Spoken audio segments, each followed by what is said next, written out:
You've felt it before. That thing that rises in your chest when something goes wrong and you don't know what to call it. Not quite sadness, not quite anger, just this weight, this pressure, this signal from somewhere deep inside you that says something is wrong. And what do you do with it? Maybe you call someone. Maybe you scroll until it fades. Maybe you book a therapy session. Maybe you sit with it until it gets unbearable, and then you find something, anything, to make it stop. Now here's the question nobody asks. For 300,000 years, before therapy, before antidepressants, before self-help books, before the concept of mental health even existed, human beings felt exactly what you feel. The same grief, the same fear, the same loneliness, the same unnamed ache at 2 in the morning. And they survived it. Not just survived. They painted caves. They carved flutes from bone. They crossed continents. They built civilizations. They fell in love. They mourned their dead. They laughed, hard enough that archaeologists can infer it from their social structures. So what did they actually do? What happened to a human emotion before there was a single professional on Earth trained to receive it? The answer is going to change how you think about your own mind. Let's start with something your therapist probably hasn't told you. The word emotion comes from the Latin emovere, to move out, to move through. An emotion was never designed to be a destination. It was designed to be a transit. Modern psychology has spent decades studying what goes wrong with emotions. Anxiety disorders, depression, trauma responses, emotional dysregulation. We have classified, categorized, and medicated the emotional life of the human being as if it were a malfunction. But here's what the anthropological record tells us. For most of human history, emotions were not problems to be solved. They were information to be processed. Publicly, collectively, out loud. In 2010, anthropologist Barbara King at the College of William and Mary published research on grief behavior in non-human primates and early hominids. She found that mourning, visible, physical, communal mourning, predates language. Chimpanzees sit with their dead. Elephants return to the bones of their kin. This isn't learned, it's ancient. What that tells us is that the impulse to externalize emotion, to express it, to show it, to share it, is not a weakness. It is the oldest, most deeply wired survival mechanism the human nervous system has. The problem isn't that you feel things. The problem is that somewhere in the last 200 years, we built a world that told you to feel things quietly, alone, preferably in a room with a door you can close. And then we called that maturity. So what did they actually do? Not in theory, not in speculation. What does the evidence actually show? There are 5 things, and every single one of them still works. We just stopped using them. 1. They moved. Not to the gym, not on a treadmill staring at a wall. They moved the way the body was designed to move. Through terrain, over distance, with purpose. Persistence hunting, tracking an animal for hours at a steady jog, wasn't just how they fed themselves. Physiologically, it was the single most effective antidepressant the human body is capable of producing. Neuroscientist Kelly McGonigal at Stanford has documented what she calls hope molecules, myokines released during sustained physical movement that directly cross the blood-brain barrier and reduce the biological markers of depression and anxiety. This isn't motivational language. This is chemistry, and ancient humans were bathing in it every time they hunted. The emotion went in, the movement brought it out. That's not a metaphor. That's neuroscience. 2. They witnessed each other. In 2017, psychologist James Pennebaker at the University of Texas published findings that confirmed what indigenous cultures have known for millennia. Being heard, not advised, not fixed, just genuinely witnessed, measurably lowers cortisol levels and improves immune function. Ancient humans didn't have confidentiality agreements or 50-minute sessions. They had something more powerful. They had proximity. They were physically near the people who knew them, who had watched them be born, watched them fail, watched them recover. There was no performance of wellness required. You didn't have to explain your backstory. Everyone already knew it. That kind of witnessed existence, being truly known, is now so rare that entire therapeutic industries have been built to simulate it. 3. They named it in story. Here's something that will reframe everything you think about mythology. Anthropologist Polly Wiesner at the University of Utah spent years recording fireside conversations among the Jew/Hawansi Bushmen of the Kalahari. At night, 81% of all conversations shifted to narrative. Stories about people, spirits, ancestors, impossible events. Not gossip,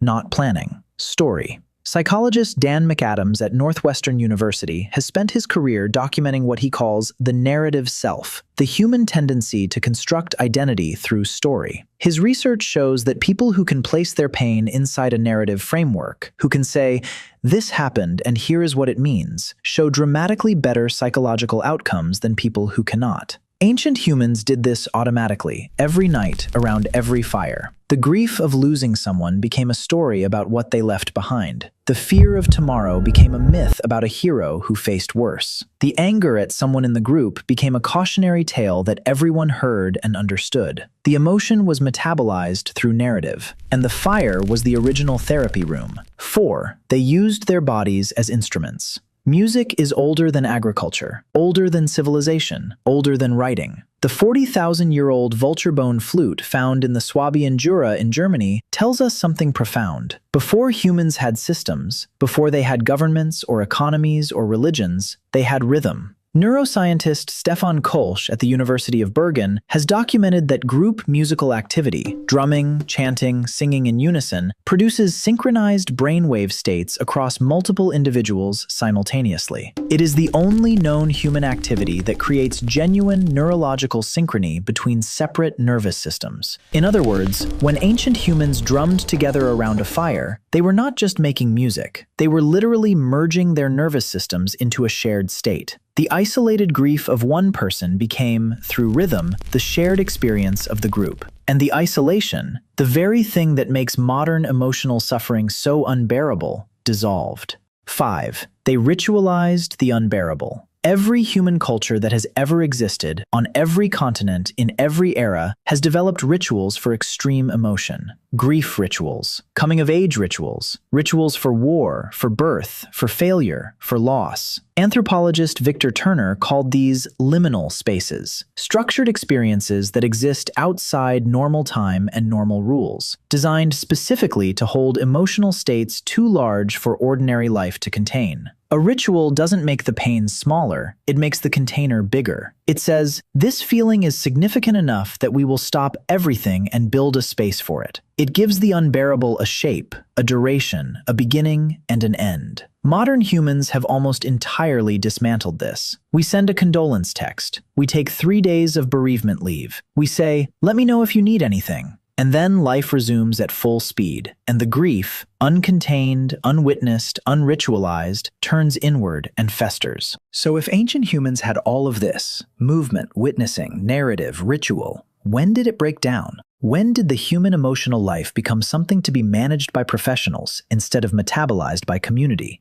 The answer arrives in 2 waves. The first wave was agriculture. We've talked about this in other videos. When humans began farming around 10,000 years ago, populations exploded. Communities grew too large for the intimate, witnessed existence that small hunter-gatherer bands provided. You can know 50 people deeply. You cannot know 500. And the anonymity that came with scale was, emotionally speaking, catastrophic. But the second wave is the one nobody talks about. In the early 1800s, as industrialization spread through Europe and North America, a new concept entered the cultural vocabulary: productivity. Your value as a human being began to be measured in output, in hours worked, in things produced, and emotion, visible, expressed, communal emotion, was the enemy of productivity. It slowed the line. It disrupted the schedule. It made you look weak in a system that rewarded only strength. So emotion went underground, into diaries, into private prayer, into the locked bedroom and the silent breakfast table, into the stiff upper lip and the "I'm fine" delivered through clenched teeth. By the time Sigmund Freud published his first major works in the 1890s, the emotional lives of Western humans were so suppressed, so disconnected from the communal practices that had always processed them, that they were producing a new category of suffering that had never existed at scale before. Freud didn't invent therapy because emotion is inherently complex. He invented therapy because civilization had destroyed every natural system for processing it. Therapy is not the answer to the human condition. Therapy is the emergency response to what we did to the human condition. None of this is to say that therapy is bad. It isn't. For many people, it is genuinely life-saving. But it is worth understanding what therapy is actually trying to recreate. Researcher Julianne Holt-Lunstad at Brigham Young University has spent 2 decades studying the health effects of social connection. Her 2015 meta-analysis, covering 148 studies and more than 300,000 participants, found that social isolation is as damaging to human health as smoking 15 cigarettes a day. Not metaphorically dangerous, biologically dangerous, to the same measurable degree as a known carcinogen. What the body is registering as danger when it is isolated is the same signal it registered on the savannah when being separated from the group meant death. The nervous system cannot distinguish between social isolation in a modern apartment and social isolation on an open plain where predators hunt. To your body, loneliness is still a life-threatening emergency, and we have built an entire civilization optimized for it.